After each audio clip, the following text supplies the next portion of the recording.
नमस्कार दोस्तों। स्वागत है आपका आज के हमारे इस प्रोग्राम में। तो भाई ज्ञान के इस एपिसोड में हम लोग आज बात करने वाले हैं एक बहुत ही अच्छे स्टॉक के बारे में, वो है HCL technology. So as usual हम स्टार्ट करेंगे पहले डिस्क्लेमर से। आप इस डिस्क्लेमर को ध्यान से देखिए। ये बहुत ही इम्पोर्टेंट है because it is related to investing through an advice of someone you don't know, and I am not a part of NAC और BAC, एंड जो भी हम अभी बात करेंगे वो सिर्फ मेरा एक पर्सनल ओपिनियन होगा। आपको अगर अच्छा लगता है तो आप मेरे एडवाइस को मान सकते हैं, अगर आपको नहीं अच्छा लगता है तो आप नहीं मानिए। मैं आपके ज्ञानवर्धन के लिए इस पर्टिकुलर एपिसोड को बना रहा हूँ, और इस पर्टिकुलर एपिसोड में हम लोग सिर्फ बात करेंगे फंडामेंटल एनालिसिस का। सो फंडामेंट दो तरीके के एनालिसिस होती है किसी भी स्टॉक की। एक तो होती है फंडामेंटल एनालिसिस, जो कि आप फाइनेंशियल एस्पेक्ट को देख करके किसी स्टॉक का इंट्रिंसिक वैल्यू कैलकुलेट करते हैं, और दूसरा जो होता है वो होता है टेक्निकल एनालिसिस। तो टेक्निकल एनालिसिस में फाइनेंस का उतना ज़्यादा रोल नहीं होता है, वो एक ट्रेंड को देख करके एनालिसिस किया जाता है कि ये पर्टिकुलर स्टॉक जो है वो आगे चल के बढ़ेगा या घटेगा या यहाँ से रिवर्स करेगा। जो ट्रेंड होता है, दोनों ही एनालिसिस का एक्चुअली अपना अपना इम्पोर्टेंस है, बट फंडामेंटल एनालिसिस ज़्यादा इम्पोर्टेंट होता है मेरे ओपिनियन में, क्योंकि ये आपको रियल वर्थ बताने में ज़्यादा सहायक हो सकता है। टेक्निकल एनालिसिस जो है वो एक सेंटीमेंट बताता है कि पर्टिकुलरली स्टॉक उस टाइम पे किस सेंटीमेंट, क्योंकि फंडामेंटल एनालिसिस में क्या होता है, फंडामेंटल एनालिसिस में आप नॉर्मली एक ऐसे स्टॉक का एनालिसिस करते हैं जिसके बारे में जानना चाहते हैं। आप मान लो कि उस स्टॉक का एक वैल्यू कैलकुलेट करके लाए हो, लेट से 100 रुपीज़, बट ज़रूरी नहीं है कि जितना आपका फंडामेंटल एनालिसिस उस स्टॉक का वैल्यू बता रहा है उतना वैल्यू पे वो ट्रेड करे।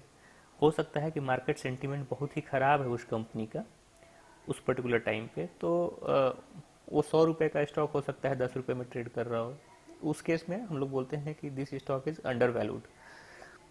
बट लेट से कि वही 100 रुपये का स्टॉक 500 रुपये में ट्रेड कर रहा है, क्योंकि मार्केट सेंटीमेंट पॉजिटिव है उस स्टॉक को लेकर के, तो उस समय क्या होगा, वी से कि this stock is over value.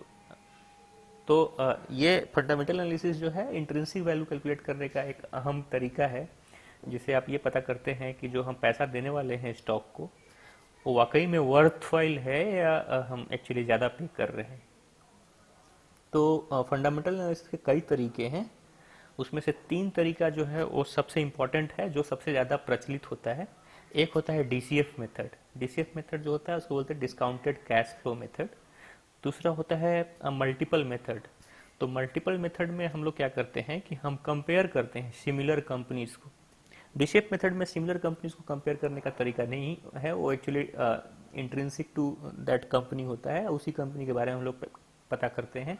उसमें कुछ नंबर्स हैं जो इंडस्ट्री से आते हैं, तो इंडस्ट्री में कंपैरिजन होता है, बट वो डायरेक्टली नहीं होता है, इनडायरेक्टली होता है। मोस्टली उसमें इंपॉर्टेंट क्या होता है DCF मेथड में, कि वो कंपनी का ग्रोथ रेट क्या है, वो एक एजम्पशन होता है, हम लोग एजम्पशन लेते हैं। उस एजम्पशन का बेसिस होता है कि हम लास्ट 3 ईयर का ट्रेंड देख करके एज्यूम करते हैं कि चूंकि लास्ट 3 ईयर में ये कंपनी इतना परसेंट से बढ़ा था, तो आगे के 3 साल में कितना बढ़ेगा या आगे के 5 साल में कितना बढ़ेगा। उस एजम्पशन के बेसिस पे हम उसका फ्री कैश फ्लो को फोरकास्ट करते हैं, और उस फ्री कैश फ्लो के बेसिस पे हम लोग ये निकालते हैं कि आज के डेट में उस कंपनी का कितना वर्थ है। तो जब आज के डेट में उस कंपनी का वर्थ निकल जाएगा, हम वर्थ जब बोलते हैं तो हम बात करते हैं टोटल इंटरप्राइज वैल्यू की। इंटरप्राइज वैल्यू में 2 चीज़ें होती है, एक तो होती है उस कंपनी के ऊपर डेट, और दूसरा होती है उस कंपनी के ऊपर जो शेयर होल्डर्स इक्विटी होता है। तो उसमें से डेट वगैरह माइनस करके जब शेयर होल्डर्स इक्विटी आ जाएगा, तो वो होता है कंपनी का मार्केट कैप। उसमें total number of share outstanding से डिवीजन करेंगे तो उसका शेयर प्राइस निकलता है। तो इस तरह से हम लोग निकालते हैं DCF मेथड के थ्रू कि इस पर्टिकुलर कंपनी का शेयर प्राइस कितना होना चाहिए। अब इस चीज़ों में 2 एजम्पन्स है। पहला एजम्पन ये है कि ये कंपनी किस ग्रोथ रेट से ग्रो करेगी, और चूंकि आप फोरकास्ट करने वाले हैं इनफाइनाइट पीरियड के लिए, तो आप बोलोगे कि इनफाइनाइट पीरियड को कौन फोरकास्ट कर सकता है कि कितना ग्रो करेगी। तो जो जनरली एक्सेप्टेड फॉर्मूला है इसके लिए, वो ये है कि हम लोग 5 साल के लिए या 10 साल के लिए फोरकास्ट करते हैं कि ये कंपनी कैसे ग्रो करेगी, और उसके बाद एक ग्रोथ रेट ले लिया जाता है जिसको हम लोग बोलते हैं टर्मिनल ग्रोथ रेट, जो कि 3 से 5% के आसपास रहता है। अलग अलग इंडस्ट्री का अलग अलग ट्रेंड होता है, तो उसके हिसाब से हम लोग निकाल लेते हैं कि ये कंपनी का वर्थ कितना है अगर इसको इनफाइनाइट पीरियड के लिए फोरकास्ट किया जाएगा, तो उस बेसिस पे हम लोग एक शेयर प्राइस कैलकुलेट करते हैं। दूसरा तरीका होता है मल्टीपल मेथड। तो मल्टीपल मेथड ऐसा होता है कि उसी इंडस्ट्री का सिमिलर कंपनी को हम लोग लेते हैं, और उस सिमिलर कंपनी के जो रेशियो होते हैं, फाइनेंशियल रेशियो, उसको हम लोग कंपेयर करते हैं। तो क्या क्या फाइनेंशियल रेशियो कंपेयर करते हैं? तो कुछ फाइनेंशियल रेशियो ऐसे हैं जैसे पी बाई ई रेशियो, या ईवी बाई इविट्टा रेशियो, आप यहाँ पे देख सकते हैं ईवी बाई इविट्टा रेशियो, या ईवी बाई सेल्स रेशियो, या प्राइस बाई सेल्स रेशियो। ये सब एक रेशियो है जिसको हम लोग कंपेयर करते हैं। तो यहाँ पे आप देख रहे हैं कि एक हम वेबसाइट का इस्तेमाल कर रहे हैं यहाँ पे, उसमें HCL टेक्नोलॉजी के बारे में कंपेयर किया हुआ है उन्होंने कुछ रेशियोज़ को। हालांकि हम इस वैल्यूएशन को बहुत अच्छा इसलिए नहीं मानते हैं कि उन्होंने जो कंपनीज लिया हुआ है कंपेयर करने के लिए पीयर्स, वो उतने अच्छे से सिलेक्ट नहीं किया हुआ है। थोड़ा सा ये पॉपअप मुझे परेशान कर रहा है, तो इसके लिए मैं क्षमा चाहता हूँ आप लोगों से। थोड़ा सा मुझे वक्त दीजिए, मैं इसको ठीक करके फिर आता हूँ। तो इसमें आप अगर देखेंगे जो कंपनीज इन्होंने सेलेक्ट किया है कंपैरिजन के लिए, वो देखिए। पहले मैं आपको थोड़ा सा अवगत कर, इसमें देखिए इन्होंने कंपनी जो HCL टेक्नोलॉजी का पीयर सेलेक्ट किया है उसमें L&T इन्फोटेक है, टाटा एलेक्सी है, और HCL तो हम कर ही रहे हैं उसको, देन ऑनवर्ड टेक्नोलॉजी लिमिटेड है, एंड एक ये कंपनी है जो बहुत ही कम नोन है। एक्चुअली में इस कंपनी को हमको कंपेयर करना चाहिए था TCS, इन्फोसिस, विप्रो, एक्सेंचर तो यहाँ पे लिस्टेड नहीं है तो एक्सेंचर को छोड़ देते हैं। तो TCS, इन्फोसिस, विप्रो, टेक महिंद्रा, उस तरह की कंपनियों के साथ कंपेयर करना चाहिए था, और उनके फंडामेंटल के साथ जब अगर कंपेयर करेंगे आप, तो हो सकता है कि ये सिनारियो बदल जाए जो हमको यहाँ पे मिल रहा है अभी। जैसे ईवी बाई इविट्टा का sales, EV by sales, price by sales जो हम निकाल रहे हैं, वो सिनारियो हो सकता है बदल जाए, है ना। तो हम इस वैल्यूएशन को सही इसलिए नहीं मानते हैं कि कई बार क्या होता है, किसी किसी इक्विटी रिसर्च कंपनी जो है, इक्विटी रिसर्च फर्म जो होते हैं, उनको किसी किसी कंपनी से पैसे मिलते हैं, या कुछ फीस मिलते हैं, या हो सकता है उनका अपना रिलेशनशिप हो जिसकी वजह से उनके पास कुछ रीज़न होते हैं कि वो ये पर्टिकुलर कंपनी चुनते हैं और एक पर्टिकुलर प्राइस पॉइंट पे पहुंचते हैं, और उसके बेसिस पे वो बोलते हैं कि ये ओवर वैल्यूड है या अंडर वैल्यूड है। तो उसमें कुछ वेस्टेड इंटरेस्ट होता है, मे बी इसमें हो सकता है, आई डोंट नो, बट ये वैल्यूएशन जो है वो थोड़ा सा गड़बड़ है इसमें। हम अगर इसका वैल्यूएशन करेंगे तो हम इसका जो एक्चुअल पीयर है उसके साथ कंपेयर करेंगे। तो वो एक तरीका है। वहाँ से हम क्या करते हैं कि हम देखते हैं कि इस इंडस्ट्री में जितनी कंपनी है उसकी पी बाई ई रेशियो कितनी है। वो आप भी कर सकते हैं, हम आपको वैल्यूएशन करने सिखा रहे हैं एक तरीके से कंपेरेबल मेथड से। तो इस इंडस्ट्री के जो पी बाई ई रेशियो है उसको हम पहले देखेंगे कि कितनी है। फॉर एग्जांपल ये आपका TCS का जो गेन है वो दिखाया गया है, कौन सी कंपनी कैसे गेन हुई है। तो यहाँ पे इन्होंने TCS को तो लिया है, इन्फोसिस को लिया है, विप्रो को लिया है, टेक महिंद्रा को लिया है, L&T को लिया है, ओरेकल को लिया है, एम्फेसिस को लिया है। इस इन सब का एक्चुअली में फाइनेंशियल रेशियोज भी लेना चाहिए था, जो कि नहीं लिया। तो इसीलिए जब हम एनालिसिस कर रहे हैं तो यहाँ पे फाइनेंशियल में भी उन लोगों को ही लेना चाहिए था, है ना। तो ये लिया नहीं है उन्होंने।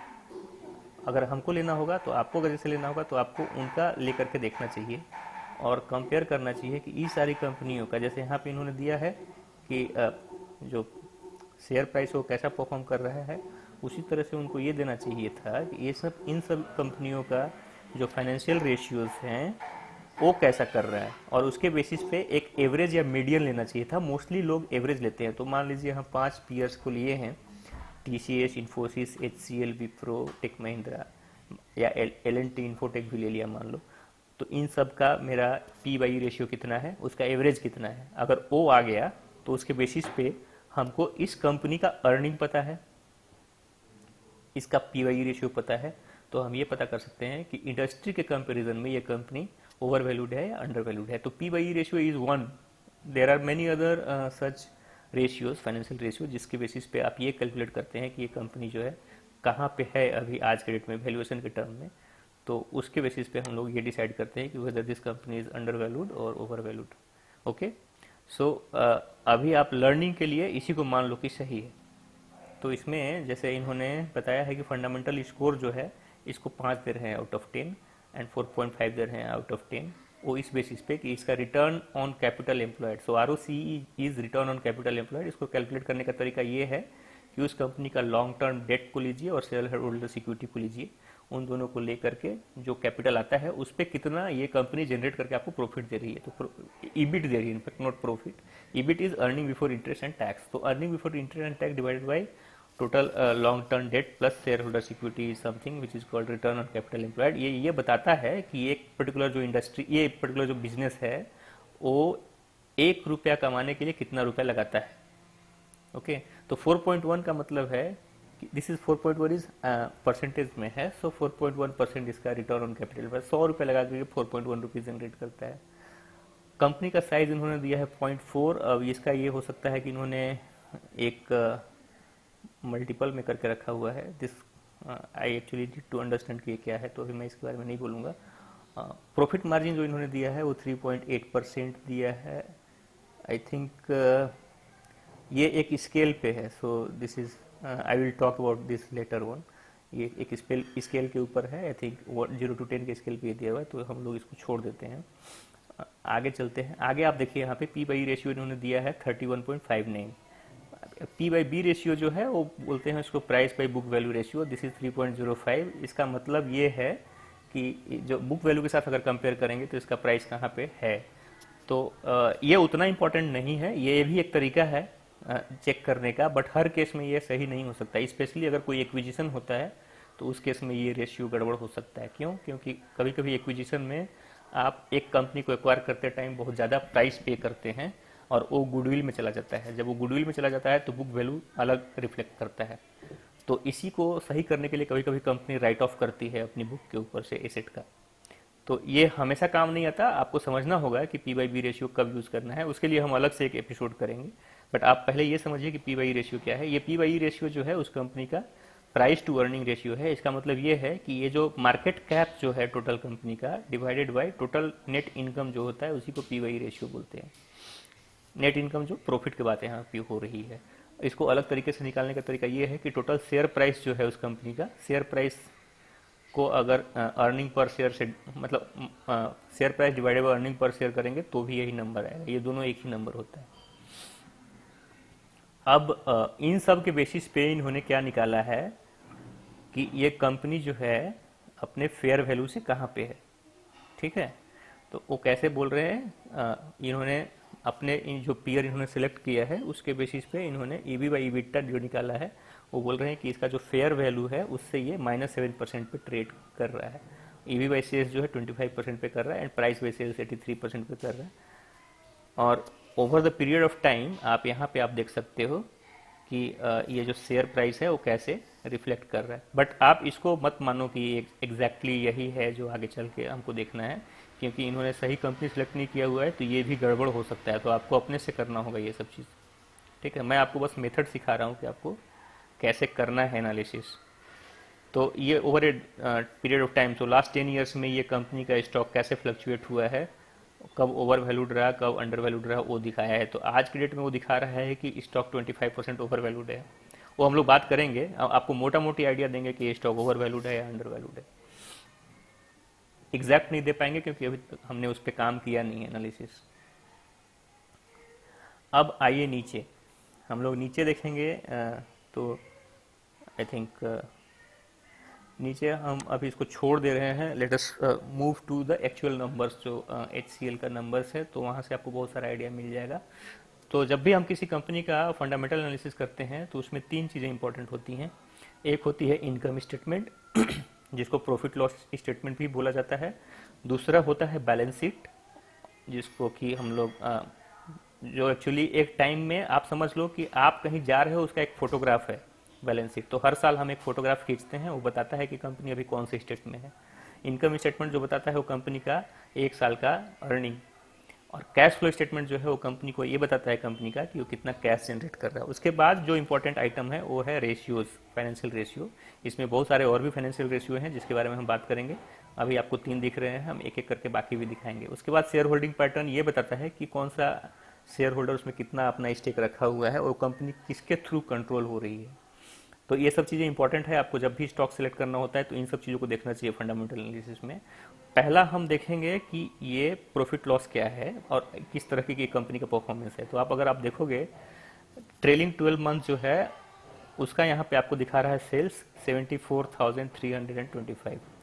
तो ट्रेलिंग 12 मंथ जो है उसके बेसिस पे कंपनी का रेवेन्यू 74,000 है।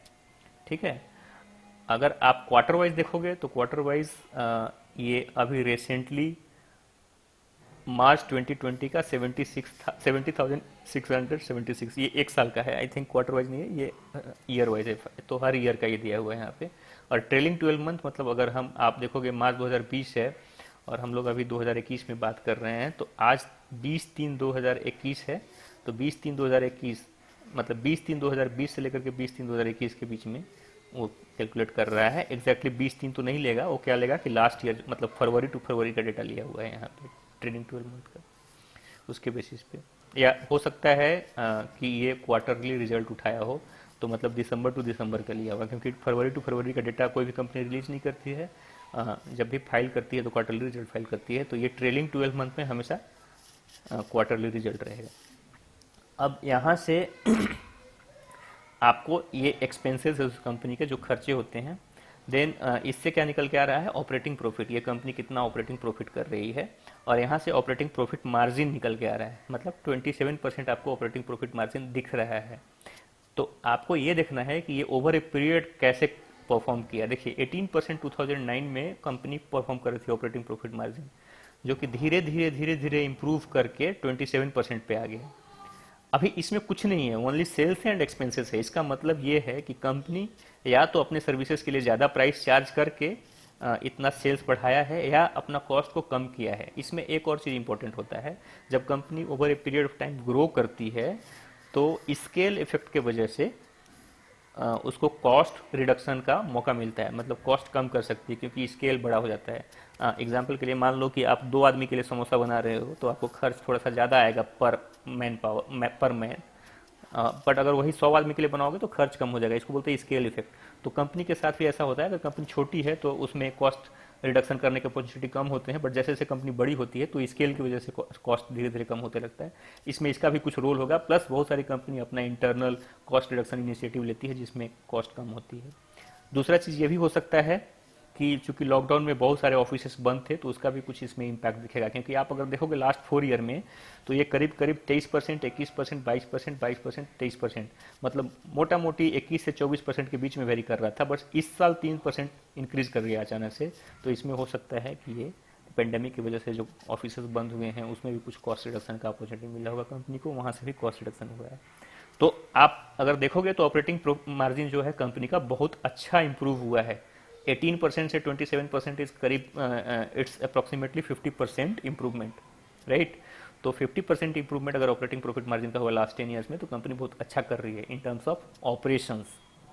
अब आप देखो अदर इनकम, अदर इनकम में पहले 262 था, 154, 300, ये जो इनकम होते हैं वो कंपनी कोर बिजनेस के अलावा जो इनकम होती है उससे जनरेट करती है। फॉर एग्जांपल अगर मान लो आपके पास एक्सेस कैश रिजर्व है, तो उसको आपने कहीं इन्वेस्ट कर लिया, कोई बॉन्ड खरीद लिया, वहां से जो पैसे आ रहे हैं वो अदर इनकम में आ जाएंगे। ये अदर इनकम कुछ भी हो सकता है, बट ये कोर बिजनेस से नहीं है, क्योंकि ये आईटी सर्विसेज कंपनी है, उसका कोर बिजनेस आईटी सर्विसेज में है, तो वहां से ना होकर के ये कहीं और से आ रहा है। ठीक है, इसके लिए डिटेल्स अगर आपको जानना है तो आप फाइनेंशियल स्टेटमेंट निकाल करके वहाँ पे एस्टरिस्क में डिटेल दिया रहता है कि अदर इनकम कहाँ से आ रहा है, तो वहाँ से आपको पता चलेगा। उसके बाद आप देखो इसमें इंटरेस्ट है, तो इंटरेस्ट जो है इन्होंने जो पे किया है वो 476 100 करोड़ का इंटरेस्ट पे किया है। ये इंटरेस्ट दोनों टाइप के होंगे, करेंट इंटरेस्ट भी होंगे और लॉन्ग टर्म इंटरेस्ट भी होता है। 2 तरह के लोन होते हैं, current liability and long term liability, उसके बेसिस पे जो इंटरेस्ट जाएगा वो जाएगा ये।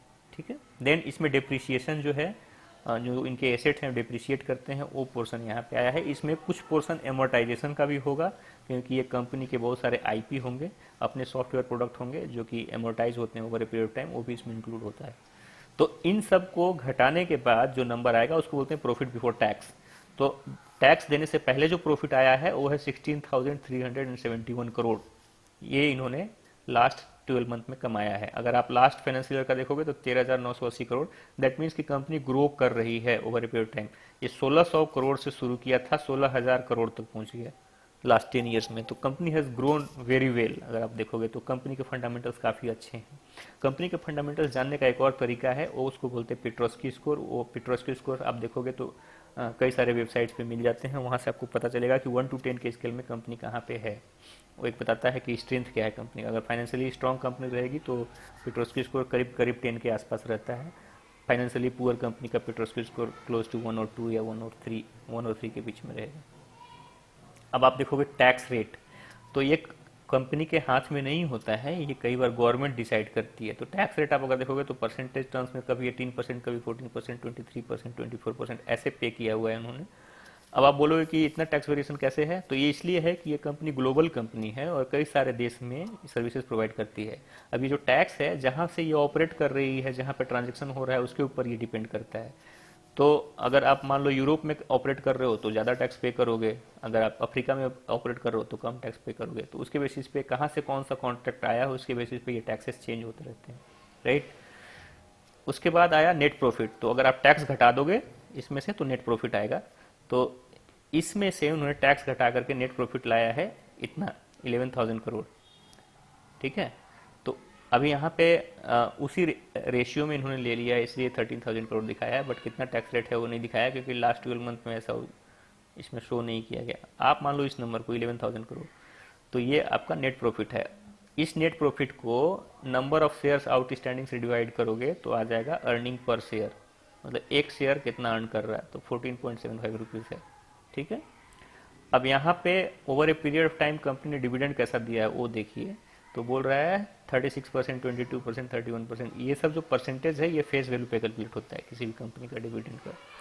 तो कंपनी अपने फेस वैल्यू पे कितना परसेंट डिविडेंड दे रहा है वो यहाँ पे दिया है। ओवर ए पीरियड टाइम ये कंपनी काफ़ी अच्छा डिविडेंड भी दे रही है, आप देख रहे हो। मतलब कंटिन्यूसली ऐसा कोई साल नहीं बीता है जहाँ पे कंपनी ने डिविडेंड नहीं दिया हो। तो ये कंपनी फंडामेंटली काफ़ी स्ट्रांग है। अब आप आइए कुछ नंबर्स हैं उसको समझते हैं हम लोग। ये कंपनी का देखिए कंपाउंडेड सेल्स ग्रोथ जो है लास्ट 10 ईयर्स में 21% है, 5 ईयर्स में 17% है, 3 ईयर्स में 14% है और लास्ट 12 मंथ में 9% है। मतलब ये जो है ग्रोथ रेट स्लोली धीरे धीरे कम हो रहा है, जो कि हर इंडस्ट्री के साथ होता है। आपको पता होगा कि ये कंपनी जब स्टार्ट हुई होगी 2000 के आसपास में, उस समय .com बबल जब बोलते थे हम लोग, तो उस समय आईटी सर्विसेज कंपनी की बूम थी, तो ग्रोथ रेट भी बहुत ज़्यादा था। धीरे धीरे ये सब इंडस्ट्री जो है मैच्योर हो रही है, तो ग्रोथ रेट स्लोली कम होगा। अभी 10% पे चल रहा है, नेक्स्ट 5-10 ईयर्स में ये धीरे धीरे 5% पे आके फिर एक टर्मिनल ग्रोथ रेट 3% के हिसाब से ग्रो करने लगेगा। तो ये कंपनी जो है अपने लाइफ साइकिल के मैच्योरिटी फेज में है। दैट मीन्स कि अभी बहुत ज़्यादा अपॉर्चुनिटी नहीं है। मतलब हम अभी इस कंपनी के बारे में तो नहीं बोल सकते हैं, मतलब इंडस्ट्री के बारे में मैं बोल रहा हूँ कि ये मैच्योरिटी के इंडस्ट्री लाइफ साइकिल के इस मैच्योरिटी स्टेज में है और बहुत ज़्यादा रैपिड ग्रोथ नहीं होगा इस इंडस्ट्री में। बट कंपनी का रैपिड ग्रोथ हो सकता है बेस्ड ऑन प्लान। वो कहाँ से पता चलेगा आपको? फाइनेंशियल स्टेटमेंट में जा करके आपको मैनेजमेंट एनालिसिस एंड रिव्यू जो बोलते हैं, वहाँ पे MAR उसको बोला जाता है, वहाँ पे जाके आपको देखना होगा कि कंपनी किस डायरेक्शन में मूव कर रही है, उसके क्या ऑर्गेनिक ग्रोथ प्लान है और क्या इनऑर्गेनिक ग्रोथ प्लान है। ऑर्गेनिक और इनऑर्गेनिक का मतलब होता है, ऑर्गेनिक मतलब by means of your own resources, okay. तो उसमें आप खुद से अपने अगर एक्सपेंशन कर रहे हो तो उसको ऑर्गेनिक ग्रोथ बोलते हैं। इनऑर्गेनिक का मतलब होता है आप मर्जर एंड एक्विजिशन के थ्रू कंपनी को एक्वायर करके आगे ग्रो कर रहे हो, तो उसके वो प्लान को देख करके आगे बढ़ना होता है, राइट।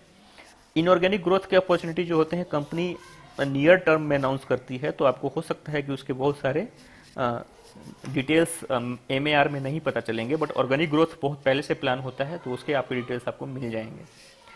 दूसरा है यहाँ पे प्रॉफिट ग्रोथ। तो प्रॉफिट आप देखो पहले 10 साल, लास्ट 10 ईयर्स का 24% है, 5 ईयर्स का 11%, 3 ईयर्स का 9%, बट लास्ट 12 मंथ में आप देखो 27%। मतलब लास्ट 12 मंथ में प्रॉफिट काफ़ी अच्छा हुआ है। ये इसलिए हुआ होगा कि इनका ऑपरेटिंग मार्जिन इंप्रूव हुआ है, ठीक है।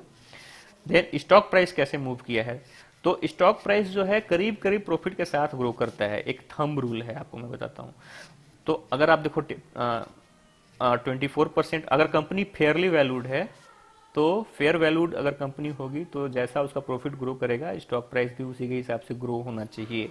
बट अगर कंपनी का फेयर वैल्यूएशन नहीं है तो स्टॉक प्राइस हो सकता है कि कम ग्रो करे, then this company is not being valued fairly. तो उसमें आपको अपॉर्चुनिटी मिल सकता है कि आप उसको बाई करके होल्ड करके रखो। बट आप देखो इस कंपनी को लास्ट 10 ईयर्स में जैसा इनका प्रॉफिट एंड सेल्स का ग्रोथ है वैसा इनका स्टॉक प्राइस का भी ग्रोथ है 24% के आसपास, राइट। और मोटा मोटी आप ये मान लो कि रिटर्न ऑन इक्विटी भी उसी के बॉल पार्क फिगर में रहेगा।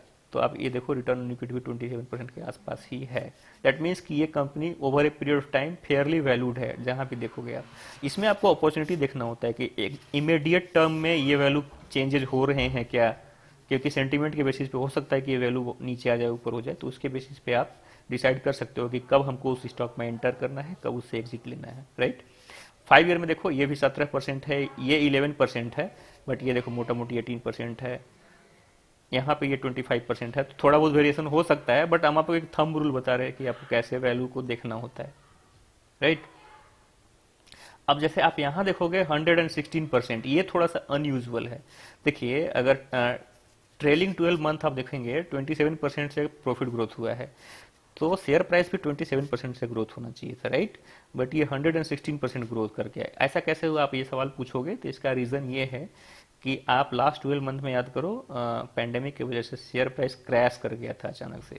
तो उस समय ये कंपनी फेयरली वैल्यूड नहीं थी, आज की डेट में फेयरली वैल्यूड है। तो वहां से जो जंप मिला है उसकी वजह से ही आपको 116% दिख रहा है। अगर कोरोना का जो पैंडेमिक था वो नहीं आता तो ये नंबर भी आपको करीब करीब 27% के आसपास दिखता। तो ये एक थंब रूल है आपको समझने का कि ये जो शेयर प्राइसेस हैं वो कैसे बढ़ते हैं। अब आ जाइए बैलेंस शीट में। बैलेंस शीट में हमको क्या क्या चीज़ देखना चाहिए। तो बैलेंस शीट को क्विकली देखने का एक तरीका ये है कि फाइनेंशियल रेशियो देख लीजिए, बट अगर आपको डिटेल में समझना है तो सीधे सीधे बैलेंस शीट पे आके समझना चाहिए। उसमें क्या है, शेयर कैपिटल जो है टोटल, जो प्रोमोटर्स एंड शेयर होल्डर्स जो अपने पैसे लगाते हैं उस कंपनी में, उसको बोलते हैं। वो आपका देखिए 2009 में वो 134 था, वो धीरे धीरे धीरे धीरे बढ़ के 543 हुआ है। ओके। रिजर्व्स जो है ये कंपनी अपने लिए रखती है आगे ग्रो करने के लिए। ये 4808 था 2009 में, ये धीरे धीरे धीरे धीरे बढ़ के 56,000 करोड़ के आसपास हुआ है। बोरोइंग जो है कंपनी बोरो करती है व्हेन एवर रिक्वायर्ड। तो देखिए 2009 में इसने 3000 करोड़ का लोन रखा हुआ था, वो धीरे धीरे धीरे धीरे कम हुआ है, एंड कम होते होते 557 2018 में आ गया था। आप देखेंगे कि मार्च 2009 में 19 में ये फिर से 4195 हो गया, और मार्च 2020 में 7986 हो गया। तो इन दोनों फाइनेंशियल ईयर में इन्होंने लोन लिया है। इसका मतलब है कि इन दोनों फाइनेंशियल ईयर में कोई मर्जर एक्विजिशन होगा या कोई एसेट खरीदा गया होगा, एक्सपेंशन का कोई प्लान हुआ होगा जिसकी वजह से ये लिया गया है। तो वो आपको समझना है, तो आप उसके फाइनेंशियल रिपोर्ट लेकर के समझ सकते हैं कि क्यों यहाँ पे लोन लिया कंपनी ने। और उसके बाद फिर कई बार क्या होता है, आपको थोड़ा सा सरप्राइजिंग लगेगा कि कंपनी लोन लेकर के डिविडेंड देती है शेयर होल्डर्स को। ये थोड़ा सा इंटरेस्टिंग केस स्टडी है, बट हम उसमें जाएंगे नहीं। ऐसे केसेस बहुत कम होते हैं। अगर आपको ऐसा जानना है तो आप सी लेयर एक कंपनी थी उसके बारे में जान सकते हैं। ओके।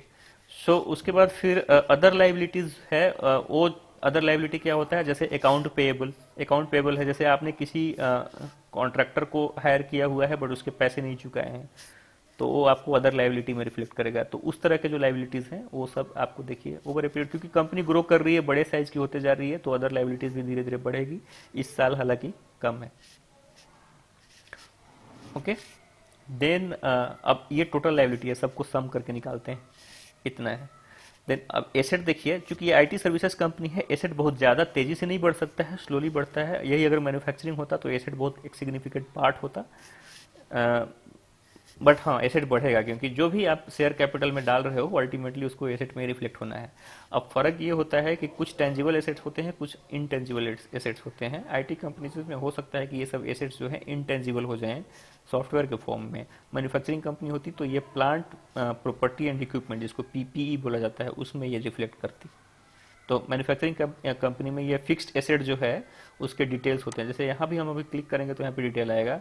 तो ये सब देखिए फिक्स्ड एसेट के क्या क्या डिटेल हैं। ग्रॉस ब्लॉक है, तो ग्रॉस ब्लॉक ये something related to, it is particular to I think IT company, इसीलिए अगर यही मैन्युफैक्चरिंग कंपनी होता तो यहाँ पे पीपीई होता, प्रॉपर्टी प्लांट एंड इक्विपमेंट, उसका एक वैल्यू होता है।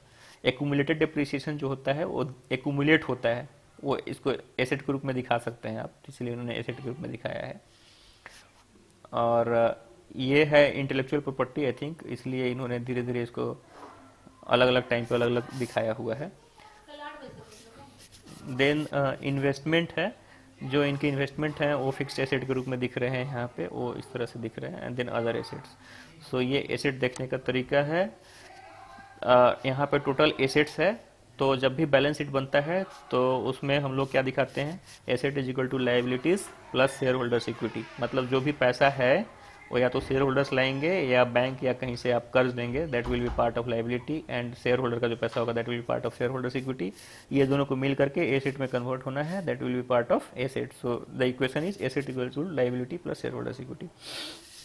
अब आइए कैश फ्लो के बारे में जानते हैं। जब भी जैसे हमने आपसे बात किया था डीसीएफ मेथड ऑफ वैल्यूएशन, तो डीसीएफ मेथड ऑफ वैल्यूएशन में जब भी बात होती है तो फ्री कैश फ्लो से होती है। फ्री कैश फ्लो ऐसा कैश फ्लो है जो कंपनी जनरेट करती है और उसमें हम लोग बोरोइंग्स का सहारा नहीं लेते हैं। मतलब बोरोइंग्स हो भी रही है तो इंटरेस्ट को हम लोग कंसीडर नहीं करते हैं। तो कैसे शुरू करते हैं हम लोग फ्री कैश फ्लो कैलकुलेट करने का?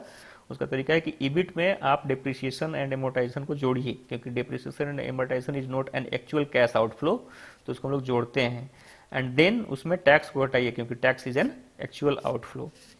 तो EBIT plus depreciation minus tax plus change in working capital. चूंकि वर्किंग कैपिटल समय के साथ धीरे धीरे रिक्वायरमेंट बढ़ते जाती है, अगर कंपनी बड़ा होते जाती है तो अगर ज़्यादा रिक्वायरमेंट है तो कहाँ से आएगा? जो आपका अर्निंग है उसी में से आएगा। तो कैश फ्लो माइनस है, इसीलिए उसको घटा देते हैं। तो उससे जो आएगा उसको बोलते हैं फ्री कैश फ्लो। तो हम लोग पहले साल के लिए फ्री कैश फ्लो फोरकास्ट करते हैं, नेक्स्ट साल के लिए हम लोग एक सर्टेन ग्रोथ रेट एज्यूम करके आगे बढ़ जाते हैं। तो लेट्स से कि फ्री कैश फ्लो हमारा किसी एक साल में समथिंग आया, जैसे यहाँ पे इन्होंने नेट कैश फ्लो 1428 दिखाया हुआ है, this is not free cash flow. आपको फ्री कैश फ्लो निकालने के लिए बैलेंस शीट में इनकम स्टेटमेंट में जाना होता है, वहाँ से ईबिट में जाना होता है, और ईबिट से आप फ्री कैश फ्लो निकालते हो। EBIT plus depreciation minus tax plus change in working capital is equal to free cash flow. तो एक साल का आप जो नंबर है वहाँ से निकाल लो। उसके बाद एक ग्रोथ रेट, जब आपको लास्ट 3 ईयर का ग्रोथ रेट दिख रहा है उतना ही एज्यूम करके उसमें लिख लो, या आप उस कंपनी का एजम्पशंस को मान लो क्या दिया है। कई बार मैनेजमेंट एक्सपेक्ट क्या करती है वो देती है। मैनेजमेंट हमेशा रोजी पिक्चर पेश करने की कोशिश करेगी, क्योंकि शेयर होल्डर्स को अट्रैक्ट करना है। तो उस केस में आपको, अगर मान लो मैनेजमेंट बोल रही है 12% ग्रोथ रेट है, तो आपको एक्चुअली में समझना पड़ेगा कि सही में 12% हो सकता है या हम एक कंजर्वेटिव फिगर 10% लेके आगे बढ़े। तो अगर आपको लगता है कि एक कंजर्वेटिव फिगर 10% लेकर के आगे बढ़ना है, तो लेट्स से कि इस साल का फ्री कैश फ्लो, हम जस्ट एग्जांपल दे रहे हैं, 1604 करोड़ है, उसमें 10% का अगर उसमें ग्रोथ होगा तो अगले साल हो जाएगा 1604 प्लस 160.4। ठीक है। उसके बाद फिर नेक्स्ट ईयर फिर 10% बढ़ेगा, तो उसको भी फोरकास्ट कर लिया, फिर नेक्स्ट ईयर का फोरकास्ट कर लिया, फिर नेक्स्ट ईयर 5 ईयर का कर लिया। नेक्स्ट हम क्या करेंगे, टर्मिनल ग्रोथ रेट 5% मान लेंगे, या जो भी है 3% मान लेंगे, हर इंडस्ट्री का अलग अलग होता है। उसको लेकर के इनफाइनाइट पीरियड के लिए एक जीपी का फॉर्मूला होता है A/1 - R, उसके बेसिस पे हम एक टर्मिनल वैल्यू निकाल लेंगे कंपनी का। इन सब को हम डिस्काउंट करेंगे टुडे। डिस्काउंट के लिए हम लोग एक रेट ऑफ इंटरेस्ट लेते हैं, उसको बोला जाता है weighted average cost of capital, वैक। उसका वैल्यू कहाँ से आता है? उसका वैल्यू आता है एक तो गवर्नमेंट का बॉन्ड का 10 ईयर का जो यील्ड होता है, वहाँ से हम लोग रिस्क फ्री इंटरेस्ट रेट निकालते हैं, उसमें हम लोग एक स्प्रेड ऐड करते हैं। उस स्प्रेड को जोड़ करके, सो लेट्स से कि अभी आज के डेट में 4.2 है रिस्क फ्री इंटरेस्ट रेट, उसमें स्प्रेड मान लो 3% है, तो 7.3% वैक हो जाएगा। उस वैक से इसको डिस्काउंट करके हम लोग फाइनली निकालते हैं कि आज के डेट में उस कंपनी का वर्थ कितना है, टोटल इंटरप्राइज वैल्यू। ठीक है। उस टोटल इंटरप्राइज वैल्यू TEV में से जो भी हमारा लाइबिलिटी है उसको घटाते हैं, उससे क्या बचता है? Share holders equity. ठीक है। उस शेयर होल्डर्स इक्विटी को total number of outstanding share से डिवाइड करते हैं, तो आता है शेयर प्राइस। तो इससे अगर मान लो शेयर प्राइस आ रहा है आज के डेट में 600 रुपये, और वो कंपनी ट्रेड कर रही है 500 रुपये पे, दैट मीन्स कि company is under valued by 100 rupees. और अगर वो कंपनी 500 के बजाय 1000 रुपये पर ट्रेड कर रही है, that company is over valued by 400 rupees. तो ऐसे करके हम पता करते हैं कि कंपनी ओवर वैल्यूड है, अंडर वैल्यूड है। तो this 2 methods I already explained. तीसरा मेथड होता है ग्राहम नंबर, बट उसके पहले हम आपको फाइनेंशियल रेशियो के बारे में बताना चाह रहे हैं कि फाइनेंशियल रेशियो में क्या क्या चीज और देखना चाहिए। ये 3 रेशियो है, this is not very important, there are many other ratio which are more important. एक तो ROCE है, जो हम आपको बताया थे, रिटर्न ऑन कैपिटल एम्प्लॉयड, मतलब कितना पैसा लगा करके वो बिजनेस कितना पैसा जनरेट कर रही है। तो 27%, मतलब हर 100 रुपये पे 27 रुपये कंपनी जनरेट कर रही है। तो आज के डेट में आप देखोगे कि हर 100 रुपये पे वो कंपनी 27 रुपये जनरेट करे। बीच में ये इधर इंप्रूवमेंट आपको दिख रहा होगा 41%, 46%। ये आपको समझने की जरूरत है कि ये क्यों हो रहा है। ये इसके रीज़न आई थिंक हमको इसके फाइनेंशियल स्टेटमेंट देखने के बाद ही पता चलेंगे, तो अभी कमेंट करना ठीक नहीं है। देन ये आपको दिख रहा है डेटर डेज। इसका मतलब होता है कि कितने दिन में आपको पैसा चुका देता है लोग। जैसे आप कस्टमर को सेल किया हुआ है कोई प्रोडक्ट, तो इमीडिएट पेमेंट नहीं होता है। ये एक एवरेज डेट बता रहा है कि इतने डेट के अंदर आपका पेमेंट हो जाता है, आपके कस्टमर आपको पेमेंट कर देते। तो आप देखो पहले 78 डेज में होता था, धीरे धीरे ये इंप्रूव हुआ है, यहाँ पे थोड़ा गड़बड़ हुआ है। हो सकता है कि कोई क्लाइंट ज़्यादा दिन के बाद पेमेंट किया होगा इसलिए अटक गया है। बाकी देखिए आप इम्प्रूवमेंट ही हुआ है, 78 से बहुत ज़्यादा इंप्रूवमेंट नहीं है, but it is somewhere 70 plus. ये तरीका है कि आपके जो क्लाइंट है वो कितने अच्छे हैं, कैसे रिस्पॉन्ड करते हैं, वो पता करने का, मतलब आप बिजनेस में कहाँ पे खड़े हैं। देन आप देखिए inventory turnover. This is not very important for this company, because इस कंपनी में बहुत ज़्यादा इन्वेंट्री होता नहीं होगा, बट ये मैन्युफैक्चरिंग कंपनी के लिए बहुत ज़्यादा इंपॉर्टेंट हो जाता है। अगर मैन्युफैक्चरिंग कंपनी अपना इन्वेंट्री बहुत दिन तक रखेगी तो उसको काफ़ी नुकसान होता है।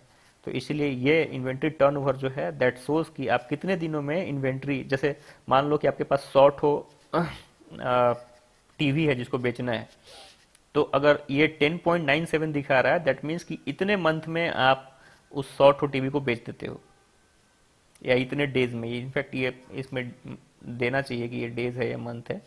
मुझे लगता है कि ये मंथ होना चाहिए, यहाँ पे यूनिट दिया नहीं है। देन ये जो शेयर होल्डर पैटर्न है, देखिए शुरू में 60.18% शेयर होल्डर्स का था, जो अभी तक डाइल्यूट नहीं हुआ है, इनफैक्ट इंप्रूव हुआ है, 60.33 हो गया है। तो आप देखोगे मार्च 2020 में ये इंप्रूव हुआ है। क्यों?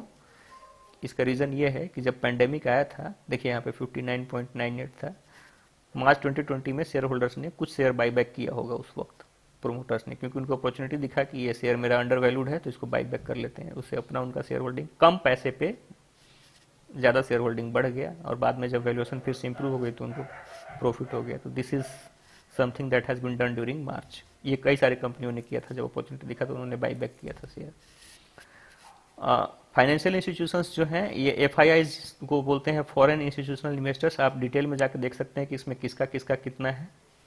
इसमें इनफैक्ट एक ही फंड है जो कि, नहीं और भी फंड होंगे, ये तो 1.48% ही है।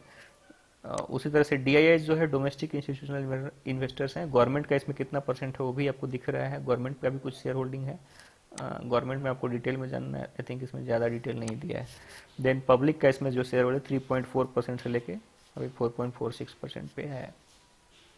अब आते हैं हम लोग इसका अदर रेशियो के बारे में जानने की कोशिश करते हैं। अदर रेशियो इसमें तो नहीं दिया है, देखते हैं और कहीं पे अगर दिया हो तो। इसमें अलग अलग लोग अलग अलग तरीके से दिखाते हैं एसेट्स वगैरह, तो आप कंफ्यूज मत होइए। आप देखो यहाँ पे, आप कहीं पे टेंजिबल एसेट, इनटेंजिबल एसेट देखोगे। टेंजिबल मतलब वैसे एसेट्स जो आपको दिखते हैं, आप छू सकते हो। इनटेंजिबल मतलब आपके आईपी राइट्स होते हैं, इंटेलेक्चुअल प्रॉपर्टी, तो उन सब को इंटेंजिबल एसेट में दिखाया जाता है। या हो सकता है सॉफ्टवेयर हो जो कि इंटेंजिबल एसेट होगा। तो एसेट दिखाने के अलग अलग तरीके हैं, बट एक जनरली एक्सेप्टेड अकाउंटिंग प्रैक्टिसेस होता है जिसको गैप बोला जाता है। तो जब भी ये फाइनेंशियल रेशियोज वगैरह को पब्लिश करना होता है तो रेगुलेटर रिक्वायर्स कि आपको गैप को फॉलो करना है। तो इंडिया में अपना गैप सिस्टम है, यूएस का एक अपना गैप होता है जिसको यूएस गैप बोलते हैं। मोर और लेस बोथ आर सेम, थोड़ा बहुत का डिफरेंस होता है। तो आपको समझना होगा कि आप कहाँ पे ऑपरेट कर रहे हैं और कैसे आपको ये सब दिखाना है। ये रेगुलेटर्स का रिक्वायरमेंट होता है, सो दैट ये शेयर होल्डर्स को प्रोटेक्ट करने का तरीका है। क्योंकि शेयर होल्डर्स सारे रेशियो नहीं खोज पाएंगे तो हो सकता है कि वो मिसगाइड हो जाए, इसलिए आपको एक सही तरीके से प्रेजेंट करना होता है इन सब चीज़ों को। बट अगर आप किसी किसी रैंडम वेबसाइट से देखेंगे तो ये आपको अलग तरीके में दिखेगा, बट अगर आप कंपनी के वेबसाइट से देखेंगे डायरेक्टली जाकर के फाइनेंशियल रिजल्ट, तो वहाँ पे आपको एक सर्टेन पैटर्न में दिखेगा। That is because of this gap requirement. उसके बाद आज के डेट में आप HCL टेक्नोलॉजी देखिए 960 पे ट्रेड कर रहा है NSE में, नेशनल स्टॉक एक्सचेंज, और यहाँ पे भी करीब करीब उतना ही में ही है, ज़्यादा फर्क नहीं है। अब आप इसको ये देखना होगा कि ये ओवर वैल्यूड है अंडर वैल्यूड, तो P मल्टीपल से आप देख सकते हैं। हम आपको अभी ये नहीं बोलेंगे कि ओवर वैल्यूड है अंडर वैल्यूड, आप अपने से कैलकुलेट करके तो समझ लो कि ओवर वैल्यूड है अंडर वैल्यूड। मैंने मेथड आपको बता दिया। इसमें रेशियो जो हम अभी देख रहे थे, कुछ इंपॉर्टेंट रेशियो हैं जो आपको जानना चाहिए, मैं आपके उसके बारे में बता दूं।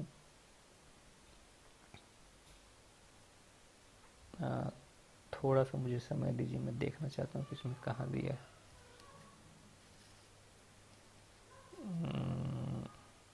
ठीक है, अभी इसमें रहने देते हैं यहाँ पे। ओके, वो यहाँ है। ठीक, तो अभी आपको दिखेगा डिफरेंट रेशियो। सो इसमें है बेसिक अर्निंग पर शेयर। तो बेसिक अर्निंग पर शेयर होता है total earning divide by number of basic share. Diluted earning per share होता है जिसमें डाइल्यूटेड शेयर भी इंक्लूड होता है। कैश अर्निंग पर शेयर जो है वो कैश से निकाला जाता है। देन बुक वैल्यू जो है वो बुक वैल्यू के हिसाब से आ रहा है, वो छोड़ देते हैं हम। आपको जो इंपॉर्टेंट है वो देखिए। डिविडेंड देखिए over a period of time कैसे दिया गया है, ये है। रेवेन्यू फ्रॉम ऑपरेशन छोड़ दीजिए, आपको ऑलरेडी डिस्कस कर लिया है। पीबीडीआईटी जो है profit before depreciation interest and tax पर शेयर, वो यहाँ से निकाला गया है। वो profit before depreciation interest and tax divided by number of shares outstanding करके कैलकुलेट किया गया है। यहाँ पे profit before interest and tax, इसमें क्या है डिप्रिसिएशन वाला अमाउंट घटा दिया गया है तो इतना आया।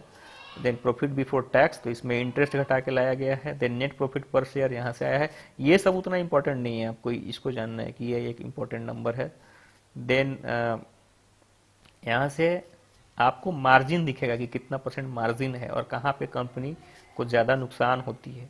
तो आप देखो नेट प्रॉफिट मार्जिन 27% से लेकर के 35% तक कंपनी का है over a period of time. और ये जो नंबर है थोड़े बहुत ऊपर नीचे हो सकते हैं क्योंकि अलग अलग वेबसाइट अलग अलग जगह से उठाते हैं, तो उनके नंबर्स उनके इक्विटी रिसर्चर के अंडरस्टैंडिंग के ऊपर वेरी कर सकता है। बट आपको अगर रियल में देखना हो तो आप कंपनी के वेबसाइट से देखिए। जैसे इसमें मार्च 16 से मार्च 20 का डेटा दिया हुआ है हर साल का। ये नंबर आपको प्रोफेबिलिटी रेशियो जो लास्ट हम डिस्कस कर रहे थे वेबसाइट, उससे थोड़ा डिफरेंट हमको लग रहा है, आप एक बार क्रॉस चेक कर लीजिए। बट ये इक्विटी रिसर्चर के अंडरस्टैंडिंग के ऊपर डिपेंड करता है। कई बार कुछ नंबर्स जो है वो अपने अंडरस्टैंडिंग के हिसाब से अलग अलग चीज़ों के साथ क्लब कर देते हैं, जिसकी वजह से थोड़ा बहुत फर्क आ सकता है। तो net profit margin 27%, 31%, 33%, 35%। Then return on net worth जो है बाई इक्विटी परसेंटेज, ये उन्होंने निकाला। इसका कोई मीनिंग नहीं है, अभी आपको उतना जरूरत नहीं है। ये एक important ratio return on capital employed, वो ऑलरेडी डिस्कस कर लिया। रिटर्न ऑन एसेट जो होता है वो एक नंबर है जिसको कैलकुलेट किया जाता है। इसमें और इसमें फ़र्क सिर्फ ये है कि इसमें करंट लाइबिलिटी भी ऐड हो जाती है, बस। Then total debt by equity, ये 0 0 दिखा रहा है, इसका मतलब ये है कि डेट जीरो होगा। बट डेट जीरो हमने अभी देखा बैलेंस शीट पे जीरो डेट नहीं था, तो ये इन्होंने कैलकुलेट नहीं किया, इसलिए इन्होंने छोड़ दिया। आई थिंक सबको जीरो दिखा दिया। देन एसेट टर्नओवर रेशियो, तो इसका मतलब होता है कि आपका कितना जो एसेट है वो कितना जनरेट कर रहा है प्रॉफिट, उसके बेसिस पे ये कैलकुलेट किया था एसेट टर्नओवर रेशियो। तो यहाँ 60, 69, 67 ऐसे करके दिखा रहा है, मतलब इसने कम एसेट यूज करके ज़्यादा पैसा जनरेट किया है। Okay. Then current ratio, current ratio जो होता है वो बताता है कि आपका करंट लाइबिलिटी को पे करने का कितना ताकत है। तो अगर जितना अच्छा ये नंबर होगा उतना ज़्यादा आप फाइनेंशियली साउंड कंपनी है। तो आप देखिए यहाँ पे 1.69 था, इधर 3.91 है। दैट मीन्स कि company over a period time improve हुई है। या आई थिंक अगर ये 2020 है तो खराब हुई। हाँ, तो over a period time company के जो करंट रेशियो हैं वो खराब हुए हैं। पहले 3.2 था, अभी कम हो गया करंट रेशियो, 3.91 से 1.69। दैट मीन्स कि इधर में डेट कम था, अभी डेट बढ़ गया है, करंट डेट लाइबिलिटी बढ़ गई है। तो आपका जो पेइंग कैपेसिटी है वो कम हो गई है। दैट मीन्स कि अभी कंपनी ने कुछ और कर्ज लिए होंगे। क्विक रेशियो जो होता है वो सिर्फ ये देखता है कि आपके पास कैश एंड कैश इक्विवेलेंट कितना है कर्ज चुकाने के लिए। इसका मतलब ये होता है कि अगर अभी इमीडिएटली हमको कंपनी को लिक्विडेट करना होगा तो सारे एसेट तो नहीं बेच सकते हैं, उसको बेचने में टाइम लगता है। तो पैसा चुकाने के लिए क्या चाहिए, कैश एंड कैश इक्विवेलेंट, वो कितना है, तो उसके बेसिस पे निकाला जाता है। तो ये दोनों सेम ही है। दैट मीन्स कि जो भी पैसा है कंपनी के पास करंट लाइबिलिटी चुकाने के लिए, वो सभी कैश एंड कैश इक्विवेलेंट के रूप में मौजूद है। ठीक है। Then inventory turnover ratio already बोल दिया मैंने क्या था। आ, और तो इधर उतने इंपॉर्टेंट रेशियो नहीं है, आगे बढ़ जाना चाहिए हमको।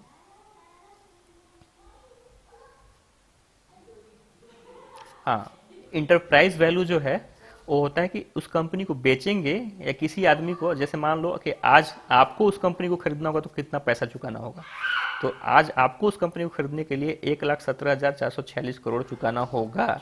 This is because of, this is from book value, not from the market price. तो आपका बुक वैल्यू जो है वो इतना बता रहा है कि इतना पैसा चुकाएंगे तो कंपनी को खरीद सकते हैं, बट हो सकता है कि मार्केट में इस कंपनी का वैल्यू जो है और ज्यादा हो जाए। ओके। बाकी चीज़ों को मैं छोड़ देता हूँ। I think this is enough for you to understand about fundamental analysis. Now we will discuss about the Graham numbers valuation. तो ग्राहम नंबर वैल्यूएशन कैसे करते हैं उसके लिए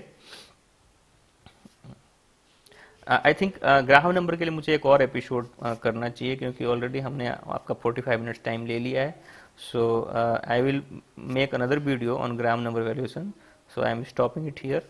thank you for watching, and please write your comments, what extra do you need from fundamental analysis. I will explain all those doubts in your comment, and I will go through all comments one by one, and I will try to explain every numbers and doubts. Okay, thank you for now. Keep watching and keep subscribing and sharing my videos. Thank you. Bye bye.